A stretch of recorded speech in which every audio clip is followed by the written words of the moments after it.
आज आपण पिंपरणे या गावी एक नामांकित असं व्यक्तिमत्व ते म्हणजे डॉक्टर संदीपजी देशमुख साहेब यांच्या दवाखान्यामध्ये आलेलो आहोत। रिचवे सोल्युशनमध्ये गेल्या काही दिवसापासून डॉक्टर साहेब काम करत आहेत। या रिचवेचे जे काही प्रोडक्ट आहेत हे अनेक लोकांपर्यंत पोहोचवण्याचं त्यांनी सुंदर असं काम केलेलं आहे।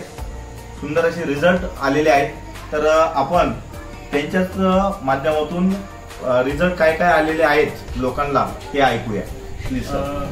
थँक्यू। मी 2 ते 10 लोकांना आतापर्यंत दिलेले आहे रिझल्ट। तर त्यांना मल्टिपल प्रॉब्लेम होते, म्हणजे बॉडी एक असो, ॲसिडिटी असो, जेवण जात नसेल किंवा भूक लागत नसेल, हे सगळ्या गोष्टी ह्या एका प्रोडक्टनी कव्हर झालेल्या आहे। म्हणजे बॉडी एक पण कमी झालेला आहे, ॲसिडिटी कमी झालेली आहे आणि त्यांची जी इम्युनिटी आहे ती ह्या रिचवे सोल्युशनच्या संजीवनीने जबरदस्त बूस्ट झालेली आहे। त्याच्यामुळे त्यांना इतका फरक पडलेला आहे की ते माझ्याकडनं ह्याच प्रोडक्टचं डिमांड करत आहे आणि हे प्रोडक्ट सगळ्यांनी यूज करावं ही मी विनंती करतो। थँक्यू।